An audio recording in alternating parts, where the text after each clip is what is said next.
back to my channel. So I am introducing the third most important algorithm GATE के perspective से and the scheduling algorithm के perspective से, that is shortest remaining time first. Short form में SRTN भी लिखते हैं. ये process या ये एल्गोरिथम के दो नाम है. पहले तो ये दोनों में से एक कोई तो गेट एग्जाम में क्लियरली मेंशन करेंगे या मेंशन करेंगे pre-emptive SJT, that is pre-emptive shortest job time. जो मैंने पहले प्रीवियसली सिखाया है वो non pre-emptive shortest job time है. अगर एग्जाम में प्रीएम्प्टिव शॉर्टेस्ट जॉब टाइम आया तो आपको क्लियरली ये मेथड से करना है. ओके, सो ये मेथड है प्रीएम्प्टिव मेथड, दैट इज हर एक टाइम मैं चेक करूंगी कि कोई बेटर प्रोसेस आया है मेरे ये प्रोसेस से या करंट गोइंग प्रोसेस है and then I will replace the process. Okay, so basically ये मेथोडोलॉजी या ये कंसेप्ट सिमिलरली मेरे नॉन प्रीएम्प्टिव SJT जैसे ही है, बट यहाँ एक छोटा सा डिफरेंस है, that is preemptive scheduling algorithm है ये. मतलब यहाँ भी the main criteria we will look, that is the burst time. जिसका बर्स्ट टाइम छोटा है वो पहले एग्जीक्यूट होगा.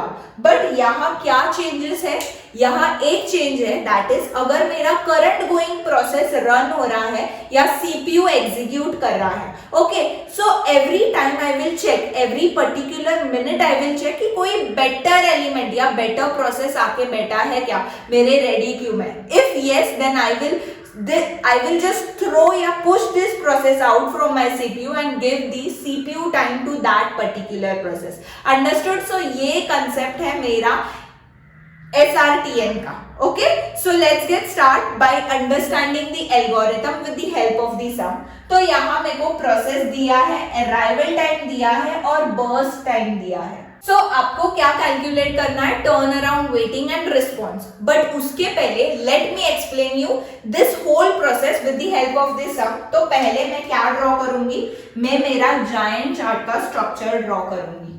Okay, now at the particular time Gantt chart start होता है मेरे 0 से.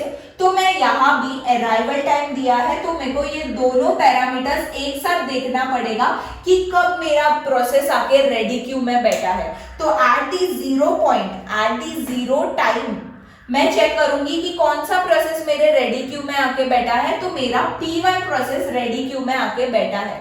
तो P1 के अलावा कोई और प्रोसेस तो आके बैठा नहीं है, तो हमको झक मार के P1 को एग्जीक्यूट करना है. तो P1 will come to the picture. Okay, तो P1 को मैं बस एक ही मिनट रन करूंगी या एक ही पॉइंट एग्जीक्यूट करूंगी टू चेक हमेशा कि कौन सा बेटर आया है या नहीं. तो 1 को मेरे को ये दोनों, that is at the point 1 मेरे रेडी क्यू में ये दोनों आके बैठे हैं. नाउ मैं देखूं तो मेरा P1 या P2 में बेटर कौन सा है, दैट इज P2, क्योंकि उसका बर्स्ट टाइम मेरे P1 से कम है. तो मैं किसको CPU टाइम दूंगी, मेरे P2 को.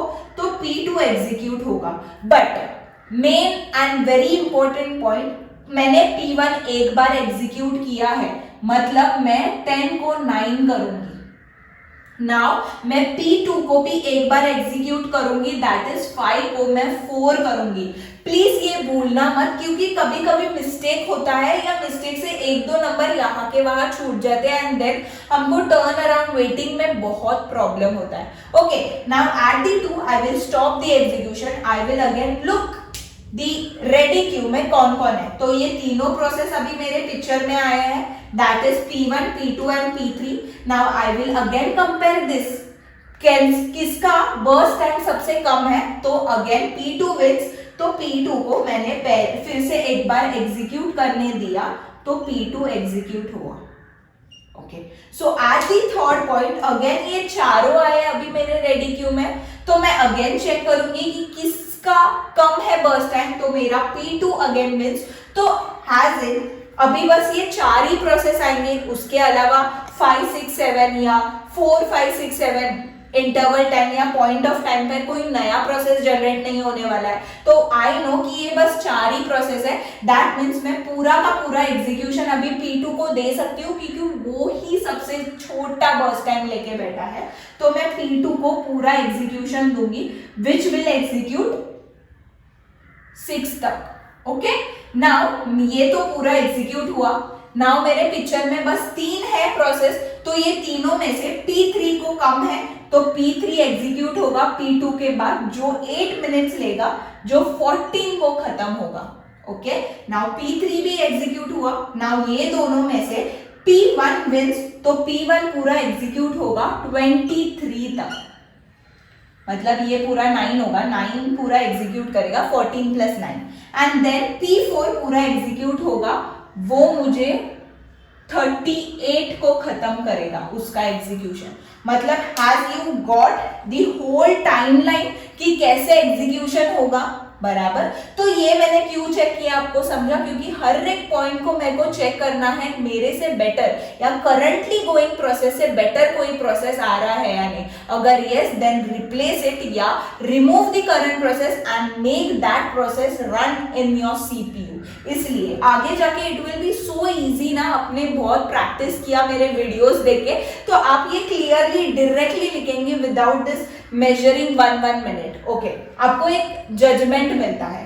देन लेट्स मूव फॉरवर्ड कि मेरे को अभी फिनिश टाइम देखना है, दैट इज कभी मेरा कंप्लीट हुआ हर एक process at a particular time. तो finish time of P1 is, P1 कब एग्जीक्यूट हुआ पूरा, दैट इज 23 को, तो यहाँ आएगा मेरा 23। P2 पूरा कब एग्जीक्यूट हुआ, दैट इज 6 को, तो यहाँ आएगा 6। P3 एग्जीक्यूट कब हुआ, 14 को, एंड P4 एग्जीक्यूट हुआ 28 को। Now comes the turn around time. Turn around time का फॉर्मूला तो आपको पता ही है, that is finish time minus arrival time. तो फिनिश टाइम क्या है P1 का, 23 minus 0 that is 23, 6 minus 1 that is 5, 14 minus 2 is 12, 28 minus 3 is 35। Understood? ये है मेरा turn around time. Now let's move to the waiting time. Waiting time कैसे find out करते हैं, वेटिंग टाइम का फॉर्मूला क्या है, वेटिंग टाइम का formula is the turn around time minus the burst time. Okay, now comes the mistake part here. इसका burst time 10 है बच्चों, 9 नहीं। लोग क्या करते हैं पता है, 23 माइनस 9 कर देते हैं, and here comes the mistake. यहां मिस्टेक कर देते हैं क्योंकि 9 is not the burst time, the 10 is the burst time. जल्दी में वी गेट वेरी एक्साइटेड कि मेरे को सम आता है, and we directly write the 9 and we make a mistake. So ये मिस्टेक कर सकते हैं, तो ये नहीं करना है, इसलिए मैंने फिनिश टाइम अलग लिया है, बर्स्ट टाइम अलग लिया है। कोई डाउट रहेगा तो just erase that with pencil से करना, सो दैट वो इरेज करके आपको क्लियर आइडिया मिलेगा कि what is the exact burst time. Now 23 minus 10 करूंगी, 23 माइनस 10 करूंगी तो मुझे यहाँ 13 मिलेगा। 5 माइनस 5 करूंगी तो 0, 12 माइनस 8 करूंगी तो 4, 35 माइनस 15 करूंगी तो 20। Has I made it clear कि कैसे निकालते हैं turn around and waiting, formula क्या है। मैंने इसका अलग सा वीडियो बनाया, अगर आपको नहीं पता है फॉर्मूला तो please go watch that video, link मैं डिस्क्रिप्शन में दूंगी। Okay, now let's move to the most important and excited calculation, that is the response time. Response time का फॉर्मूला बहुत ज्यादा सुपर्ब है, दैट इज जब एक प्रोसेस को पहली बार सीपीयू मिलता है वो वाला time minus arrival time. CPU जब भी फर्स्ट टाइम मिलता है, first time minus arrival time. तो let's take and see, P1 को फर्स्ट टाइम सीपीयू 0 को मिला था। फर्स्ट टाइम कब वो एग्जीक्यूट होने स्टार्ट हुआ, दैट इज 0 को, तो 0 minus 0 is equal to 0। P2 को फर्स्ट टाइम एग्जीक्यूशन कब मिला, 1 को, तो 1 minus 1 is equal to 0। Okay, now P3 का फर्स्ट टाइम कब सीपीयू मिला है, P3 6 को मिला है, तो 6 minus 2 is equal to 4। Okay, arrival time is 2। Now P4 का फर्स्ट टाइम 23 को मिला है, उसका अराइवल टाइम 3 है, सो 20।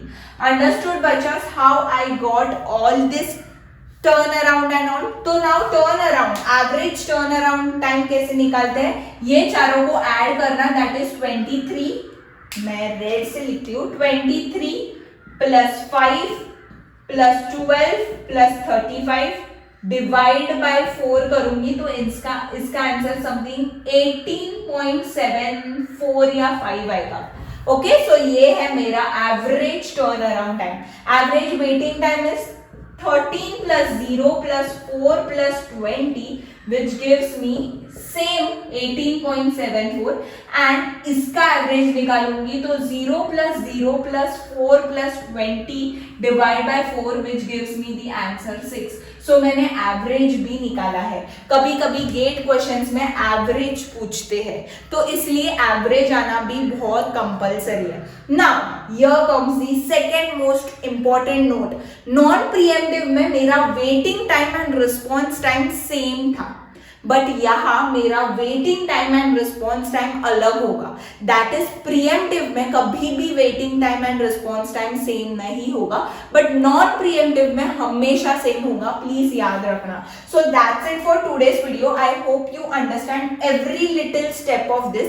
मैं प्रैक्टिस सम्स भी लूंगी सो दैट आपको ये क्लियर हो जाएगा ये ही वीडियो लेक्चर्स में। So that's it for today's video. इसलिए लाइक शेयर सब्सक्राइब करना भूलना मत, क्योंकि ऐसे बहुत सारे सम्स आते जाएंगे और आपको कंसेप्ट क्लियर होगा। Bye bye.